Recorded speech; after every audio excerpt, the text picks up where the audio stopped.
ইতিহাসের পাতা ঘাটতে গিয়ে নেইমারের ইতিহাস দেখলে আপনি আঁতকে উঠবেন। ফুটবল ইতিহাসে সেরা কামব্যাকের গল্পটি এই মহানায়কের নামেই লেখা আছে। শেষ 5 মিনিটে দুর্ধর্ষ 3 গোলে অবদান রেখে সে বুঝিয়ে দিয়েছিল ফুটবল তার পায়ের জাদু। সেদিন অবাক হয়েছিল মাঠে থাকা হাজার হাজার দর্শক, কোচ, এমনকি সতীর্থ লিওনেল মেসিও। সবাই অবাক হয়ে তাকিয়েছিলেন ব্রাজিলিয়ান এই সুপারস্টারের দিকে। কি হয়েছিল সেদিন? 5 মিনিটে নেইমার কি করেছিল? কেনই বা এই সময়টাকে বলা হয়ে থাকে ইতিহাসের সেরা কামব্যাক? চলুন বিস্তারিত দেখি। উয়েফা চ্যাম্পিয়ন্স লিগের রাউন্ড 16 কোয়ার্টার ফাইনালের লক্ষ্যে মাঠে নেমেছিল পিএসজি বনাম বার্সেলোনা। নেইমার, মেসি, সুয়ারেজের মতো বাঘা বাঘা তারকা থাকতেও প্রথম লেগে পিএসজি 4-0 ব্যবধানে হারিয়েছিল বার্সাকে। অর্থাৎ দ্বিতীয় লেগে বার্সাকে ম্যাচ জিতে করতে হবে 5টি গোল। সবাই হাল ছেড়ে দিয়েছিল। স্বাভাবিকভাবে এমন ব্যবধানে ম্যাচ জিতা সত্যি অসম্ভব, কিন্তু সেদিন ব্রাজিলের এক নায়ক বলেছিল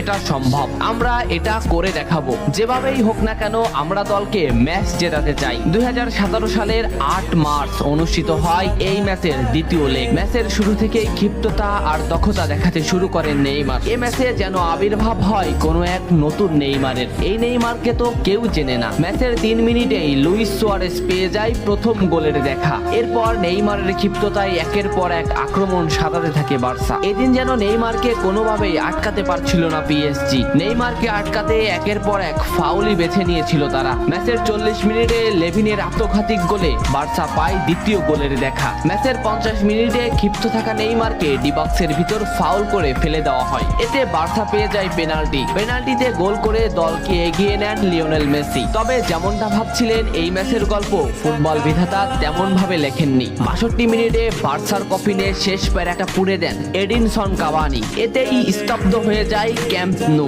আশা ছেড়ে দেন বার্সা কোচ লুইস এনরিক। শুধু কি তাই, স্তব্ধ হয়ে যান লিওনেল মেসিও। তবে সেদিন একজন দমে যায়নি। নামটা কি কমেন্ট করে জানান। বার্সা গোল হজমের পর লিওনেল মেসি ম্যাচের সম্পূর্ণ দায়িত্ব দেন নেইমারের উপর। আবারও শুরু হলো খেলা। ডি বক্সের বাইরে নেইমারকে ফাউল করে ডি মারিয়া। এই পজিশনে 88 মিনিটে বার্সা একটা ফ্রি কিক পায়। তবে এই ফ্রি কিকের দায়িত্ব নেইমারের কাছে বুঝিয়ে দেন মেসি। শট করেন নেইমার এবং করেন অসাধারণ গোল। এই ফ্রি কিকটা বার্সার ইতিহাসের সেরা ফ্রি কিকের একটি হয়ে রয়েছে। এর 2 মিনিট পর সুয়ারেজকে আঘাত করে পেনাল্টি পায় বার্সা। পেনাল্টি নিতে আসেন নেইমার জুনিয়র। সেদিন বার্সা নেইমারের উপরই আস্থা খুঁজে পেয়েছিল। পেনাল্টিতে অসাধারণ গোল করেন নেইমার। এমন পরিস্থিতিতেও 5 গোল করে ম্যাচ সমতা এনেছে বার্সা। এর কিছু সময়ের পরে চলে আসে সেই মাহিন রক্ষণ। ম্যাচের এই মোমেন্টটা লক্ষ্য করুন। ডি বক্সের কিছুটা সামনে নেইমারের পায়ে বল। নেইমারকে আটকাতে গেল প্রতিপক্ষের একটি খেলোয়াড়, কিন্তু